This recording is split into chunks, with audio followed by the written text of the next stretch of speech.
સાચું કહું છું, મને નથી ખબર કે ફાઇલ કોણે લીધી છે. તો તૈયારી કર, સાચું બોલવાની અને ઉપર જવાની. બાકી તારે બોલવું પડશે એ નક્કી છે.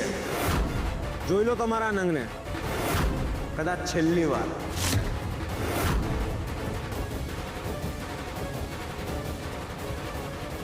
મને ખબર છે ફાઇલ ક્યાં છે.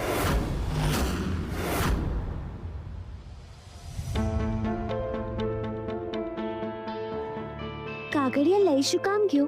એને આપણી દેશ વિરુદ્ધ કામ કરવું છે કે પછી નાના શેરને હેરાન કરવા છે? કાંઈ સમજાતું નથી, રસ્તોય મળતો નથી.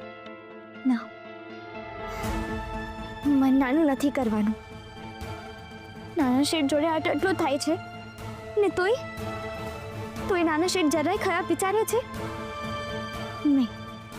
તો પછી મારે પણ નથી વિચારવાનું. હવે બધું પાછું યાદ કરવાનું છે. એમાંથી જ કંઈક યાદ આવી જશે.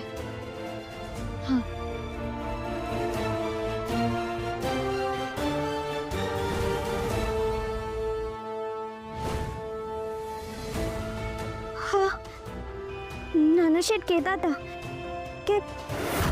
કે આ બધું એને જ કર્યું હોય, જેને ખબર હતી કે ફાઇલ બહુ જરૂરી છે. અને નાના શેઠે મને સાચવવા દીધી છે. ગુરુ, નક્કી આ બધું ગુરુએ જ કર્યું છે. એને બધી વાત સાંભળી લીધી હતી. હા, ગુરુએ જ કર્યું છે. ક્યાં છે ફાઇલ? કોની પાસે છે ફાઇલ? એક મિનિટ, ફાઇલ વિશે તમને ખબર હતી તો અત્યાર સુધી ચૂપ કેમ હતા? રિયા, સાચું બોલ, કોની પાસે છે ફાઇલ? કંકુ પાસે. એને ફાઇલ વેચી છે તો એને જ ખબર હશે ને કે અત્યારે ફાઇલ ક્યાં છે. કોણ છે આ મૂર્ખી? એ બેન, તમે મગજની નસ નહીં ખેંચો. તમે જે બોલો છો એ અમને ડે 1 થી ખબર છે. ખબર છે તો પકડો ને એને. ઇન્ક્વાયરી કરો કંકુની. શ્રીને શું લેવા દેવા? પકડીને 2-4 મારશો ને કંકુને તો જે સાચું છે બધું બોલી નાખશે. તમને પોતાને ફાઇલ વિશે ખબર નથી અને આમ ફેંકાફેંકી કરવાનું બંધ કરો. મારે બીજા પણ ઘણા કામ છે. ફેંકાફેંકી નથી સર, સાચું કહું છું. કંકુને બધી ખબર છે. ચૂપ, એકદમ ચૂપ. ખોટો સમય બગાડે છે.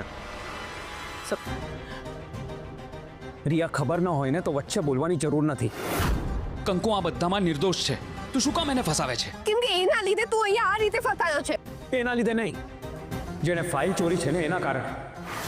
એક વાર એ ફાઇલ ચોરનારો મારી સામે આવી જાય એટલી વાર એની તો એવી હાલત કરીશ ને કે એના મા બાપ પણ એને ઓળખી નહીં શકે. તારે એ માણસથી શું લેવા દેવા? જેની ભૂલ છે, જેણે ફાઇલ વેચી છે એને સજા આપને. રિયા, એ ફાઇલના ડોક્યુમેન્ટ્સ બહુ ઇમ્પોર્ટન્ટ છે અને એમનું મિસયુઝ ના થાય મને એનું ટેન્શન છે. તું કેમ આવી? નાસ્તો લઈને. એ મને ખબર છે. મારો પૂછવાનો અર્થ એ છે કે કંકુ શું કામ નથી આવી? મમ્મી એને ના પાડી દીધી. તમે લોકો પ્લીઝ કંકુને હેરાનગતિ થાય એવું કંઈ નહીં કરતા.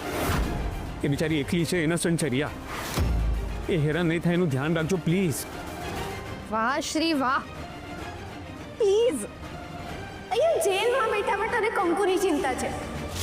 એ કંકુની જેના લીધે તું જેલમાં છે. રિયા, કંકુ આરોપી નથી. છે. કંકુ આરોપી છે. એક નહીં 1000 વાર કંકુ આરોપી છે. કંકુએ જ ફાઇલ વેચી છે. શ્રી, આ બધું કંકુના પાપે જ થયું છે. જો તે કંકુ સાથે લગ્ન ન કર્યા હોત તો આજે આપણે બંને કેટલા સુખી હોત અને આપણને ખુશ જોઈને મમ્મી પપ્પા કેટલા રાજી થાત. શ્રી, હું તો હજી પણ કહું છું કે રિયા, તું જા અને હવે પછી અહીંયા આવતી નહીં. વોટ? શું કહે છે તું? એ જ જે તે સાંભળ્યું. રિયા, આજ પછી મને મળવા આવતી નહીં અહીંયા. જા અહીંયાથી.